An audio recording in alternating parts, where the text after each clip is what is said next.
मोदी ने ट्रंप को बधाई ऑलरेडी दे दी है। प्रधानमंत्री ने सोशल मीडिया पर साझा पोस्ट में लिखा है कि मेरे दोस्त डोनाल्ड ट्रंप को ऐतिहासिक चुनावी जीत की बहुत बहुत बधाई हो, और साफ तौर पर उन्होंने कहा कि दोनों देशों को एक साथ कैसे आगे ले जाना है, इसको लेकर बातचीत के लिए मैं बेहद ज्यादा उत्सुक हूं। अमेरिकी चुनाव में यहां पर जो जीत हुई है उसके बाद पूरी तरीके से अब जीत के करीब जो है डोनाल्ड ट्रंप यहां पर नजर आ रहे हैं। रिपब्लिकन पार्टी के तमाम समर्थकों की तस्वीरें हम आपको दिखा रहे हैं, जोश सभी में नजर आ रहा है, सभी के हाथों में अमेरिका के झंडे नजर आ रहे हैं, पार्टी का झंडा नजर आ रहा है, और लगातार ये वहां के लोगों को पूरी तरीके से श्योर था। जिन लोगों ने ट्रंप के पक्ष में वोट किया उन लोगों ने मीडिया से बातचीत में पहले भी कहा था कि कमला हैरिस को ट्रंप को हराना बेहद ज्यादा मुश्किल होने वाला है। और आपको बता दें, अब से थोड़ी देर पहले वो तस्वीरें भी सामने आई थी जो यहां पर हैरिस को सुनने के लिए जगह पर पहुंचे थे, वो जो सेशन है वो कैंसिल कर दिया गया, जिसके बाद ही कहीं ना कहीं ये साफ हो चुका था कि अब कमला हैरिस जो है वो जीत नहीं रही है।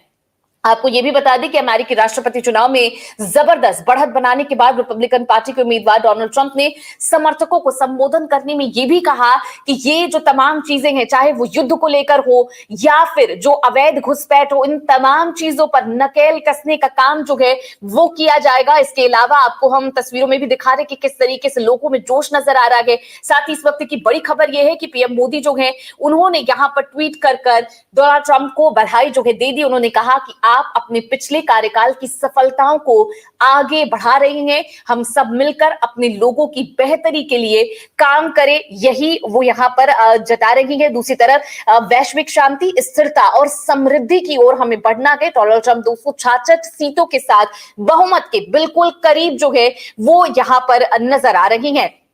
आपको ये भी बता दें कि यहां पर जो है पूरी तरीके से अब यूएस इलेक्शन रिजल्ट की तरफ जो है वो अब बढ़ते हुए नजर आ रहे, कुछ और वोट और उसके बाद यहां पर जीत जो है उसका ऐलान कर दिया जाएगा। वहीं आपको बता दें कि डोनाल्ड ट्रंप दूसरी बार अमेरिका के राष्ट्रपति जो है वो बनने जा रहे हैं, पुराने कार्यकाल के बारे में भी चर्चा करेंगे। वहीं आपको बता दें सितंबर 2019 में अमेरिका की टेक्सास प्रांत के यहां पर एक शहर में प्रधानमंत्री नरेंद्र मोदी और तत्कालीन राष्ट्रपति के हाउडी मोदी कार्यक्रम में शिरकत की थी, जिसमें मोदी बताया था कि उन्हें पता चला है कि भारत में उनके चुनाव की अमेरिका में भी कहा जा रहा है कि फिर एक बार ट्रंप सरकार, और इस बार एक बार फिर से उन्होंने ये साबित करके दिखाया। हालांकि 2020 के चुनाव में ऐसा नहीं हो पाया, उन्हें जो बाइडेन के हाथों पराजय का सामना करना पड़ा था, लेकिन इस बार कमला हैरिस के सामने उनकी उम्मीदवारी बेहद ज्यादा ताकतवर नजर आई। उनके प्रचार को ज्यादा मारक और समन्वय जो है वो यहां पर बताया गया, और चुनाव जीतने के वो करीब है।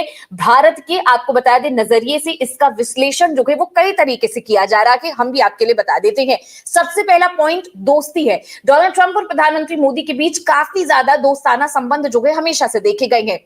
हाउडी मोदी के बाद ट्रंप 2020 की शुरुआत में भारत आए तो अहमदाबाद की नरेंद्र मोदी स्टेडियम में हजारों की भीड़ के बीच यहां पर उनकी सभा को देखने के लिए वो खुद भी हैरान हो गए कि इतने लोग कैसे यहां पहुंचे। अमेरिका जाकर उन्होंने इसका खास उल्लेख भी किया। कुछ दिन पहले अमेरिका में मीडिया से बातचीत करते हुए उन्होंने मोदी की फिर से जोरों शोरों से तारीफ की थी, उन्हें एक ताकतवर नेता जो है बताया था और कहा था वो बेहद ज्यादा लोकप्रिय और चाहने वाले नेताओं में से एक है। लेकिन इन दोनों नेताओं के मधुर रिश्तों का एक तरफ यहां पर यदि दोनों देशों के रिश्तों को देखें तो कई बातें सकारात्मक दिखाई देती हैं, लेकिन आगे आने वाले रिश्ते कैसे होंगे इस पर अभी कुछ भी कहना जल्दबाजी होगी। उसके बाद दूसरा पॉइंट है चीन की चुनौती।